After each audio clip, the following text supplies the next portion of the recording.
നിങ്ങൾ പറഞ്ഞ ഇന്ന അവല ബൈത്ത് ഉളിയലിന്നാസി മനുഷ്യർക്ക് വേണ്ടിയിട്ട് സ്ഥാപിക്കപ്പെട്ട ആദ്യത്തെ ഭവനാണെന്നോ? ഇതിപ്പോൾ നമ്മൾ മക്കേ ഇപ്പം നമ്മളിപ്പോൾ അങ്ങോട്ട് പോകണ്ടല്ലോ ഹജ്ജ് കർമ്മങ്ങൾക്കൊക്കെ. എന്നിട്ട് മനുഷ്യർ മൊത്തത്തിൽ പോകണില്ലല്ലോ അവിടേക്ക്.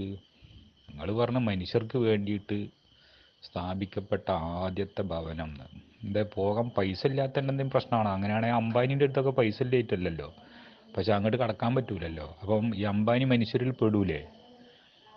ഈ ജോസഫ്, അയ്യപ്പന്, ഗോപാലന്, ഫിലിപ്പ് എന്നൊക്കെ പേരുള്ള കുറേ ആളുകളുണ്ട്. ഓരോന്നും മനുഷ്യരിൽ പെടൂല. ഈ മുഹമ്മദ് സിദ്ദീഖ്, അഷ്റഫ്, ഇങ്ങനെയുള്ള ആളുകളെ ഈ മനുഷ്യരിൽ പെടുള്ളൂ.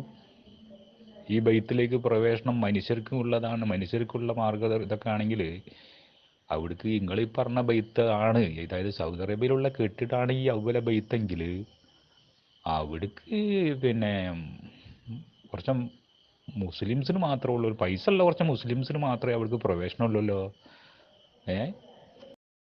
ഏതായാലും ആ ആയത്തൊക്കെ ഒന്നിങ്ങനെ അതിൻ്റെ അർത്ഥമൊന്നേ ഒന്നിങ്ങനെ നല്ല നോക്കണ്ടി. അത് അവല ബൈത്താണ്, ഉളിയ ലിന്നാസി, മാനവരാശിക്ക്.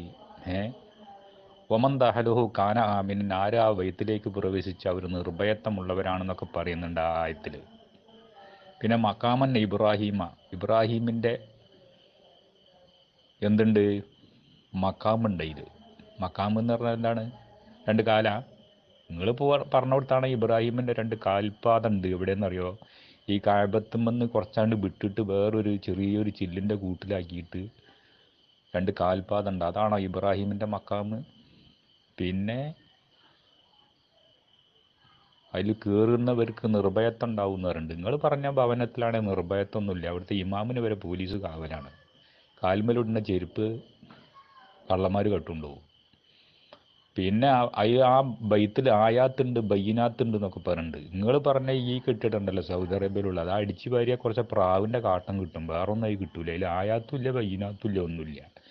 അപ്പോൾ ആ ആയത്ത് എന്താണെന്നൊന്ന് സൂക്ഷ്മമായിട്ടൊന്ന് പഠിച്ചാണ്ടി കേട്ടോ. ആ ആയത്ത് നോക്കിയിട്ട് അതിൽ പറയുന്ന കാര്യങ്ങളുണ്ടല്ലോ, അത് സൗദി അറേബ്യയിൽ ഇന്ന് സ്ഥിതി ചെയ്യുന്ന ഒരു ഇഷ്ടിക കൊണ്ടും കല്ലുകൊണ്ടും കെട്ടി ഉണ്ടാക്കിയ ഒരു ബിൽഡിംഗ് ആണോ അള്ളാഹു പറഞ്ഞ ബൈത്ത്, അവല ബൈത്ത് എന്നൊക്കെ പറയാം. രണ്ടാൾ മെനക്കെട്ടാൽ അത് പൊളിച്ച് വേറെ എടുക്കാൻ പറ്റും. എന്നാൽ അള്ള പറഞ്ഞ ബൈത്ത് ഉണ്ടല്ലോ, അത് വിഷയം വേറെയാണ് കേട്ടോ. അപ്പോൾ അതുകൊണ്ട് നിങ്ങളോട് കൂട്ടിയാൽ കൂടൂല. നിങ്ങൾ നേരത്തെ നമ്മളെ ഈ ഇസ്രായേൽ നമ്മളെ ഈ പിന്നെ ഈ ബനി ഇസ്രായേലിനെ കൊണ്ട് പറഞ്ഞ